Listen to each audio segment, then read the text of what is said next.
दर्ज हुई है, कैसे देखते हैं? सपा राष्ट्रपति अखिलेश यादव ने भी कहा कि अंग्रेजों ने भी पढ़ाई के दौरान किसी प्रकार की एफआईआर नहीं दर्ज की थी। देखिए, सामंतवादी दौर में जो गरीब तबके हुए करते थे, दलित, पिछड़े, आदिवासी महिलाएं, उनको पढ़ने की इजाजत नहीं थी। ये तो आप भला करिए कि हमारे देश में बाबा साहब, डॉक्टर लोहिया, माननीय काशीराम, माननीय नेता मरहूम मुलायम सिंह यादव जी और मंडल कमीशन, पहले तो पढ़ाई करने पे गोली मार दी जाती थी। जब ये जो जनरेशन है, जो पीजीए की जनरेशन है, 70, 80, 90 में हत्याएं होती थी, क्योंकि वो सामंतवादी नहीं चाहते थे कि पीजीए बराबरी करे। तो अब ये तय किया गया कि कैसे स्कूलों, शिक्षा व्यवस्था से हमारे उत्तर प्रदेश की जो 80% आबादी है वो बेदखल हो जाए। तो माननीय अखिलेश जी के निर्देश पर और आदेश पर पूरे उत्तर प्रदेश में पीडीए की जो पाठशालाएं लगाई गई, हमने कहा उत्तर प्रदेश को मधुशाला नहीं चाहिए। मुख्यमंत्री जी को मधुशाला क्यों पसंद इतना? भारतीय जनता पार्टी को मधुशाला क्यों पसंद है? वही वोटर हैं जिनके पास आप जानते हैं कि आप हमें वोट दीजिए श्री राम जी के नाम पे, हिंदुत्व के नाम पे। आप 80% आबादी को जाहिल क्यों रखना चाहते हो? उनको आप शिक्षा क्यों नहीं देना चाहते हो? उन्हें आप कागज, कलम, दवात, ड्रेस क्यों नहीं देना चाहते हो? तो एफआईआर से समाजवादी डरने वाले नहीं है। हमारा इतिहास है कि बहुजनों की शिक्षा, उनकी हिस्सेदारी के लिए हम लड़ते मरने का काम हमेशा हमने किया है। और माननीय अखिलेश यादव जी के लोग, हम लोग किसी से डरने वाले नहीं हैं। सर, बिहार में उसको लेकर संसद में 7 अगस्त को सभी एकत्रित होकर इसका विरोध करेंगे, कैसे देखते हैं? देखिए, हमें तो लगता है कि नरेंद्र मोदी और भारतीय जनता पार्टी किसी विदेशी ताकत के बतौर एजेंट काम कर रही है और भारत में लोकतांत्रिक व्यवस्थाओं को खत्म करके एक डिक्टेटरशिप, ऑटोक्रेटिक गवर्नमेंट की तरफ आगे बढ़ना चाहती है। एसआईआर सीधे सीधे उनको लगता है कि इंडिया ब्लॉक इसमें हिस्सा न ले। उनको लगता है कि जो इंडिया ब्लॉक के वीकर सेक्शन के जो वोटर्स हैं, जब आप 1 करोड़ के आसपास वोटर्स, 60 लाख तो आप काट चुके हैं। आप हमें बताइए कि जो भारतीय जनता पार्टी के लोकसभा एमपी उन वोटर्स से जीते हैं, क्या उनकी लोकसभा की सदस्यता खत्म होगी? तो माननीय अखिलेश यादव जी ने, समाजवादियों ने, हमने बहुत ही साफ पार्लियामेंट में के अंदर, आदरणीय धर्मेंद्र जी ने बहुत साफ लोकसभा के अंदर, हमारी पूरी पार्टी ने इस बात को कह दिया कि हम एसआईआर के कंप्लीट खिलाफ हैं और इलेक्शन कमीशन को अपनी हैसियत में रहना पड़ेगा।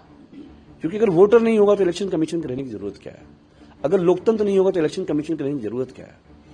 तो जो आदरणीय एलओपी, आदरणीय राहुल जी जो बात बोल रहे हैं, उस लाइन पे माननीय अखिलेश जी, सब लोग मिलकर इसके खिलाफ जो भी रणनीति तय होगी, पार्लियामेंट में हम लोग घोषणा करेंगे। के पास 2 मतदाता पहचान पत्र है और ऐसा करके उन्होंने अपराध किया है, जिसके बाद से जो है चुनाव आयोग ने भी उनको नोटिस दिया है, कैसे देखते हैं? हम ही पूछ रहे हैं कि सम्राट चौधरी हो या बीजेपी का वो सभी नेता लोग, आदरणीय तेजस्वी जी से हैसियत है तो चुनाव में लड़के जीतते क्यों नहीं हो?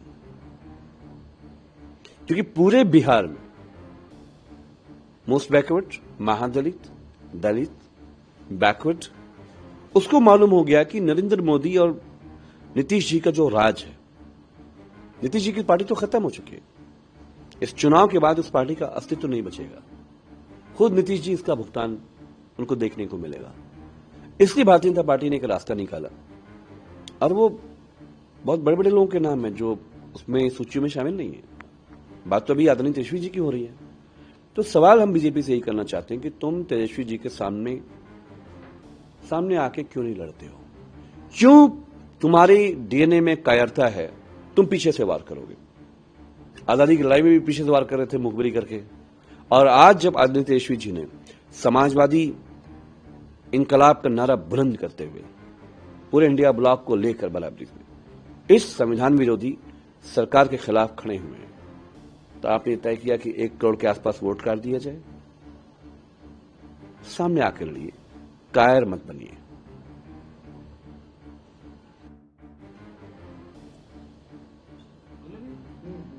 सर, झारखंड के पूर्व मुख्यमंत्री शिबू सोरेन जी का निधन हो गया, कैसे?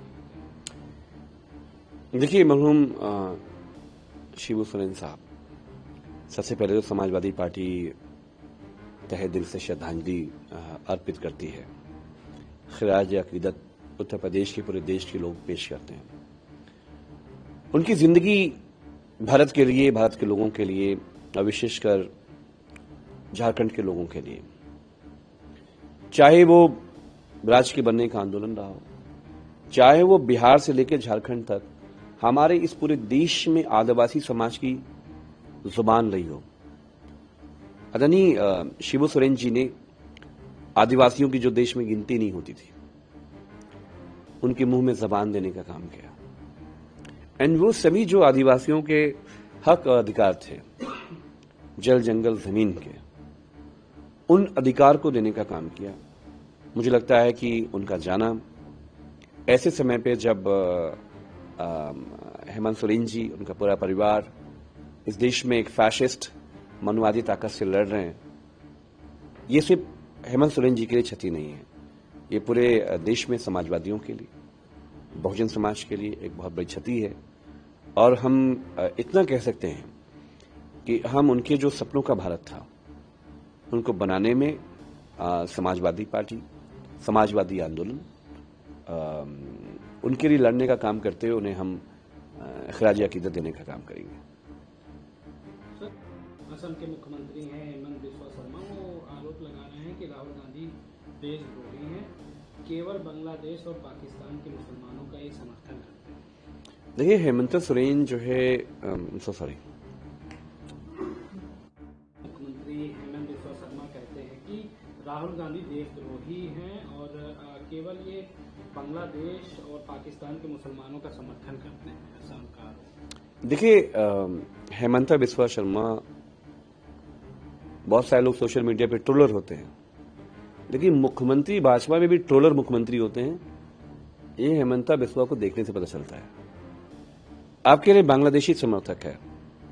2014 से लेकर 2025 की सरकार में अगर हेमंत ये कह रहे हैं कि बांग्लादेशी असम में आए, बांग्लादेशी बिहार में आए, हम तो सीधे पूछना चाहते हैं ना कि सरकार किसकी थी? बीएसएफ किसके पास है? बॉर्डर सिक्योरिटी फोर्स किसके पास है? वो चलते हुए बिहार तक आए, दिल्ली तक आ गए, यूपी तक आ गए। गृह मंत्रालय क्या कर रहा था? फोर्सेस क्या कर रही थी? और आदरणीय राहुल जी जो शैडो प्राइम मिनिस्टर है भारत के, एलओपी है, उनको आप इस तरह की भाषा जब आप बोलते हैं तो ये पता चलता है कि बतौर मुख्यमंत्री आपकी कॉम्पेटेबिलिटी क्या है। आप इस लायक नहीं थे कि आपको मुख्यमंत्री बनाया जाना चाहिए था, आपको तो जेल ही भेजना चाहिए था, जो अमित शाह जी चाहते थे। लेकिन आदरणीय एलओपी के लिए जो अपमान है, पूरे देश के विपक्ष के लिए जो अपमान है, उसको सहते हुए जो जनता के सवाल है, उसको लड़ने से हम डरेंगे नहीं।